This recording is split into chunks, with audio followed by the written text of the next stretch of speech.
अस्सलाम वालेकुम जी। वालेकुम अस्सलाम जी सारे सुनने वाले ने बहुत ज्यादा सलाम दुआ प्यार था सारे वास्ते जी मोहब्बत ठीक है से गल कर रही जी जी बिस्मिल्लाह सलामत रहो माशाल्लाह बहुत सोना खुश हुए और अंदर भी गल है जी सजना प्यारे दे नाल जोड़त भी गल है हां हां ते इश्क कभी पुराना नहीं होता ठीक है इश्क हमेशा जवान जिंदा है नवा नवा नकोर और जिवें बाबा लोहार कहंदा कि इश्क लोहारा ताजा रहंदा भावें दाढ़ी हो जाए चिट्टी बिल्कुल ठीक है और जब तक बंदा जिंदा रहंदा है ਉਹਦੇ ਇੰਜ ਬਾਗ ਬਹਾਰਾਂ ਦੇ ਅੰਦਰ ਖਿੜਦੀਆਂ ਰਹਿੰਦੀਆਂ ठीक है ਜਿੰਦੇ ਹੋਣੇ ਹੀ ਮਾਲੀ ਲਾਤੇ ਗਏ ठीक हो गया ਉਹ ਸਦਾ ਬਹਾਰ ਰਹਿੰਦਾ ਹੈ सदा बहार क्यों रहता है अपने आशिक की वजह क्योंकि वो सारी जड़ी खेती खिली हुई ना उस सजना दे नाल है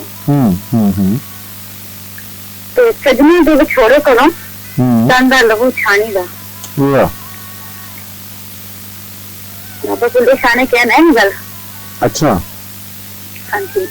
ओ बाबे शाह से ने फरमाया कि सजना मित्रा दी निभानी खातिर लहू तेरे छानी दा ਕੱਢ ਕਲੇਜਾ ਕੀਤਮ ਦੇਰੇ ਚੋਦੀ ਲਾਇਕ ਨਹੀਂ ਤੇਰੇ ਕੀਓ ਕਟੋਰਾ ਪਾਣੀ ਦਾ ਉਹਨਾਂ ਨੇ ਕਹਿਣਾ ਹਾਂ ਤੇ ਬਾਬਾ ਬੁੱਲੇ ਸ਼ਾਹ ਨੇ ਕਹਿਣਾ ਸਜਣਾ ਦੇ ਵਿਛੋੜੇ ਕੋਲੋਂ ਹਾਂ ਕੰਦਾ ਲਹੂ ਛਾਣੀ ਦਾ ਹਾਂ ਹਾਂ ਇਹ ਵਿਛੋੜਾ ਹੋ ਜਾਵੇ ਤੇ ਫਿਰ ਹਾਲ ਬੁਰਾ ਹੋ ਜਾਂਦਾ ਅੱਛਾ ਇਹ ਜਿਹੜੀਆਂ ਦਰਜੇ ਬੰਦੀਆਂ ਨੇ ਇਸ਼ਕ ਦੇ ਵਿੱਚ ਕਿੰਨੀਆਂ ਸਟੇਜਾਂ ਹੁੰਦੀਆਂ ਨੇ ਕਿੰਨੇ ਇਹਦੇ ਹੁੰਦੇ ਨੇ ਮਾਮਲਾਤ ਸਟੈਪ ਕਿੰਨੇ ਹੁੰਦੇ ਨੇ ਮੇਰਾ ਖਿਆਲ ਆ ਮੰਜ਼ਲਾਂ हर लम्हे मंजिला ने लेकिन अगर तुम दूसरी गल कर दे ना प्यार मोहब्बत इश्क ठीक है फिर जुनून भी आ जाता है ठीक है जिदे विच बंदा भूल ही जाता सब कुछ जो करदा सिर्फ वो अपने जुनून दे अंदर अपने यार नूं लेके करदा मजनू हो जांदा ठीक मजनू हो जांदा ਤੁਹਾਡੇ ਕਹਿਣ ਦਾ ਮਕਸਦ ਹੈ ਕਿ ਮੰਜ਼ਲਾ ਤੁਸੀਂ ਹੁਣ ਕੀ ਕਹਿੰਦੇ ਹੋ ਕਿ ਮੰਜ਼ਲਾ ਹੈ ਨਹੀਂ ਜਾਂ ਨਹੀਂ ਇਹਦੇ मेरा तो ख्याल है खुला ही है पेड़ खुला ही है पाबंदी नहीं है पाबंदी नहीं है हाँ जी पाबंदी तो नहीं नजर आई है ठीक है नहीं पाबंदी ये भी नहीं गल कर रहे वो कह रहे हैं कि इन्हां मुख्तलिफ जड़ियां ने वो स्टेज है नहीं ਉਹਨਾਂ ਤੋਂ स्टार्टिंग अगर स्टार्टिंग ਦੀ ਗੱਲ ਕਰਦੇ ਲੁਕਾਈ ਦੀ ਅਸੀਂ ਗੱਲ ਕਰੀਏ ਨਾ ਲੋਕਾਂ ਦੀ ਗੱਲ ਕਰੀਏ ਤੇ ਪਿਆਰ ਮੁਹੱਬਤ ਠੀਕ ਹੈ ਉਹ ਹੋਰ ਚੀਜ਼ ਹੈ मोहब्बत और चीज है ठीक है इश्क और है जुनून और है हाँ हाँ हाँ हाँ हाँ हाँ अच्छा ठीक हो गया अगर उसे देखो किसी ने टूट के जाना है ना अपने आप को खत्म करके जाना है ठीक है और इश्क भी है लेकिन जब सब कुछ ही खत्म मैं नहीं सब तो आगे तो फिर वो इश्क तो भी चीज मेरे ख्याल नजर आती नहीं ठीक हो गया वो इश्क तो आगे भी कोई है तो ये दस दो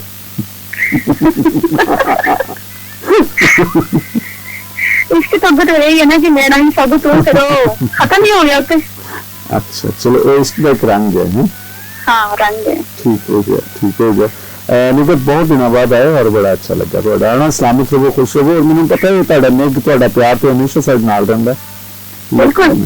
ਤੁਸੀਂ बिल्कुल सही किया और यही मोहब्बत है यही प्यार है जी अब यकीन करो कि साडे भी इश्क है हां हां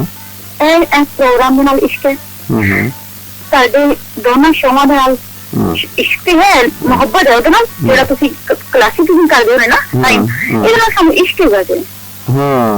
और यकीन करो कि ਤੁਸੀਂ जरा दिन से हाल चेंज किया शायद ਤੁਹਾਡੀ मसरूफियत है या फिर कोई ऐसा कोई मसला है लेकिन मैंने यकीन करो कि मैं अंदर की गल अगर करो ना तो मैंने जुम्मे रात में जब लगता सी ना फिर जब पक्का ही इश्क हो गया ना अच्छा क्योंकि देखो जुम्मे रात का दिन ठीक है एक फकीरा का दिन ठीक है मैंने यकीन करो कि बड़ा अच्छा लगता सी कि जुम्मे रात का दिन आएगा बड़ा यानी कि हकीकत के नाल जुड़ जाना जो गल करनी एक मन की गल करनी अंदर की गल करनी और मैंने पता नहीं कि नाल बड़ी उनस हो गई सी जुम्मे रात दे नाल तुहाडे शो दे नाल मैंने बाबे ना शो सही लगता सी जुम्मे रात पहली रात हाँ जी मैंने तो बहुत अच्छा लगता सी कि मैं तो कहनी है रब सोना अगर सोने ते जुम्मे रात बहुत अच्छा मन दिल अच्छा सब मंगल भी तो सिद्ध हुंदा है ना मंगल सब निकल नहीं ना सोच नहीं ना करना। हाँ मंगल भी तो भला ही है ना। वो तो गल सही है, तुसी मेरी गल समझ गए। मैं समझ गया जी बिल्कुल। चलो दुआ करो मामला ठीक हो जाए तो फिर इंशाल्लाह जिवें कहोगे कोई ऐसी गल नहीं कर रहा। नहीं अल्लाह ताला तुहानू बहुत तंदुरुस्ती दे। तुसी हमेशा साडे नाल जुड़े रहंदे हो, हमेशा जुड़े रहो। आज इश्क दी जेहड़ी गल तुसी कीती है ना, हां हां ए भी एक अंदर दी कहानी है। एक चटाई समझ लो जो तुसी बैठ जन्ने हैं। हां हां एक जरूरत ऐसी है प्यार नाल, मोहब्बत नाल, आशिक नाल, जिहदे नाल फिर मेरा ख्याल है मैं एक अड़ी कहूंगी कि बंदा मतलब शायद किसी ने सुनने वाले अच्छा लगता है या नहीं लगता, मैं अपनी गल कर रही हूँ, मैं किसी की गल कर रही हूँ। ओदी जेहड़ी इबादत गाह है ना, वो अपना जिस्म बन जाता है जी। ठीक है ठीक है ठीक है। नमाज अपनी जगह, रोजा अपनी जगह, ठीक है। अच्छा दुश्मन प्यार मोहब्बत दुश्मन के अंदर जो भी दुनिया के जो रमूलमा चीजा है ना, इबादत गाह, सारिया मस्जिदां, मंदिर, जो कुछ जायज ना जायज, ठीक है, वो सब एक पासे हो जांदियां जे। अपना इश्क अपने जिस्म नाल एक पासे हो जांदा। ठीक हो गया ठीक हो गया ठीक हो गया, ठीक है ना। अंदर अंदर अंदर भी गल्लां है ना सारियां गुमराही तो बचांदियां ने, इश्क गुमराही तो बचांदा है। ठीक है, एक भी एक तलाश रहती है। ठीक है, हर रोज नहीं तलाश से रहता है। किसी ने कुछ नहीं कहता। मेरा ख्याल है